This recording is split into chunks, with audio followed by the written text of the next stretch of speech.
జీవితంలో అత్యంత బాధాకరమైన క్షణం ఏదైనా ఉందంటే అది తమ బిడ్డలను కళ్ల ముందే కోల్పోవడమే.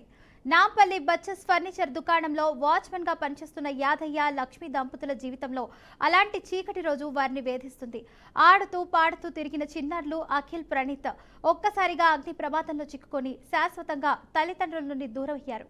మంటలు, దట్టమైన పొగ మధ్య తమ బిడ్డలు చిక్కుకున్నారని తెలిసిన క్షణం నుంచి తల్లిదండ్రుల గుండెలు పగిలిపోయాయి. ప్రాణాలతో బయటపడతారన్న చిన్న ఆశతో ఎదురుచూసిన వారికి చివరకు మిగిలింది మాత్రం చెరగని విషాదం, తీరని ఆవేదన, ఆగని కన్నీళ్లే.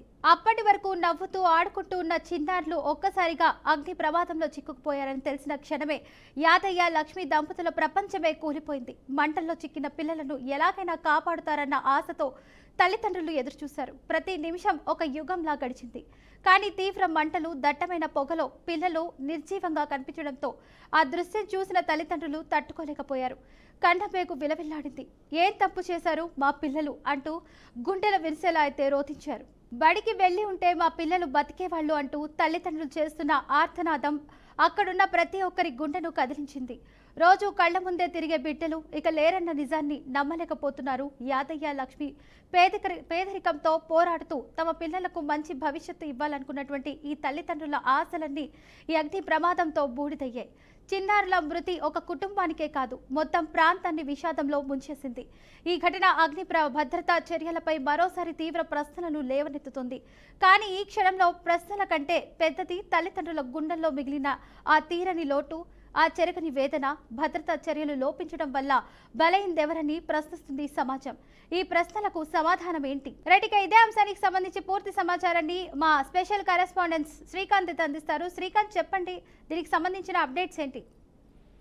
రైట్ ఫాతిమా, ఏదైతే నాంపల్లి ప్రాంతంలో జరిగినటువంటి బచ్చాస్ ఫర్నిచర్ షాప్ లో జరిగినటువంటి అగ్ని ప్రమాదం తీవ్ర ఆవేదన మిగిల్చిందని చెప్పుకోవాలి. అయితే ఈ దుకాణంలోని నివాసం అంటూ వాచ్మెన్ గా పనిచేస్తున్నటువంటి యాదయ్య, లక్ష్మి దంపతులకు సంబంధించిన ఇద్దరు చిన్నారులు అఖిల్, ప్రణీత్ సంబంధించిన మరణం అనేది తీవ్ర ఆవేదన గురి చేసిందని చెప్పుకోవాలి. అయితే దీనికి సంబంధించి ఒకసారి ఆ కుటుంబ వివరాలు చూసుకుంటే కనుక యాదయ్య అక్కడ వాచ్మెన్ గా పనిచేస్తూ ఉంటారు, భార్య లక్ష్మి ఆ దుకాణంలోనే పనిచేస్తూ అక్కడే నివాసం ఉండేటోళ్ళు. అయితే చిన్నారులు అఖిల్ ఎవరైతే ఉన్నారో 8 ఏళ్ళు, అలాగే ప్రణీత్ ఎవరైతే ఉన్నారో 6 ఏళ్ళు ఉన్నారు. అయితే వీళ్ళు ప్రమాద సమయంలో కూడా కింద సెల్లార్ లోనే ఉంటూ ఆడుకుంటూ ఉన్నటువంటి పరిస్థితి మనం చూసాం. అయితే దీనికి దుకాణంలో ఒక్కసారిగా చెలరేగిన మంటలు, దట్టమైన పొగ వల్ల పరిస్థితి తీవ్రమైందని చెప్పుకోవాలి. అయితే ఫర్నిచర్ దుకాణం కావడంతో అంటే ఇక్కడ ఉన్న చెక్క గానీ ప్లాస్టిక్ మెటీరియల్ త్వరగా మంటలకు, అంటే ఆ మంటలకు త్వరగా ఆహారం అయ్యేటువంటి పరిస్థితి ఉన్నటువంటి అక్కడ ఆ మెటీరియల్ అంతా ఉండడంతో ఒక్కసారిగా అంటే ప్రాథమికంగా చూసుకుంటే కనుక షార్ట్ సర్క్యూట్, ఎలక్ట్రికల్ లోపం అనేది దీనికి చాలా క్లుప్తంగా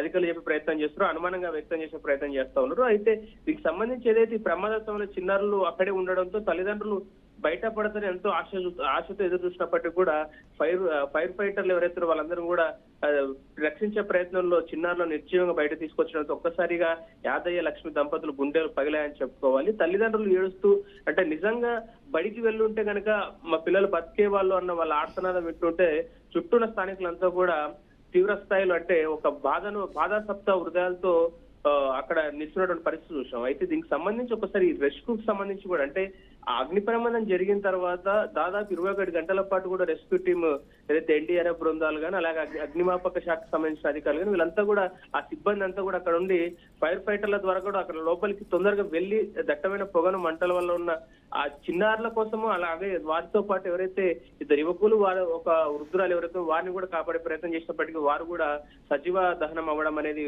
మృతదేహాలు మాత్రం బయటకు తీయడం అనేది కొంత విచారం వ్యక్తం చేస్తున్న పరిస్థితి మనకు అనిపించింది. అయితే ఈ అగ్ని ప్రమాదాలకు సంబంధించి భద్రతా చర్యలపై ఇప్పుడు మరొకసారి కూడా మీరు అన్నట్టుగా ఏదైతే ఈ చర్యలకు సంబంధించినటువంటి దీనికి సంబంధించి ఒక ప్రశ్నలు ఏమైనా పరిస్థితి వస్తున్నాయి అంటే ఫైర్ సేఫ్టీ లోపాలు, లైసెన్స్ ఇన్స్పెక్షన్ కానీ ప్రభుత్వం చర్యలు, ఇవన్నీ ఇలాంటి కొన్ని పాయింట్లు చూసినప్పుడు అయితే ఇప్పుడు ఫైర్ సేఫ్టీ లోపాలు చూసుకుంటే కనుక ఫర్నిచర్ షాపుల్లో ఫైర్ ఎగ్జిట్లు అనేది స్మోక్ డిటెక్టర్లు, ఎమర్జెన్సీ ఎగ్జిట్లు ఇవన్నీ కూడా ఉండాల్సిన అవసరం ఉండే, కానీ ఇవన్నీ లేకపోవడం అంటే సర్వసాధారణంగా మారిపోయిన పరిస్థితి మనం చూస్తాం. ఈ దుకాణంలో కూడా ఇవి తగినంతగా లేవనే విషయాన్ని మనకు అక్కడ తెలుస్తా ఉంది.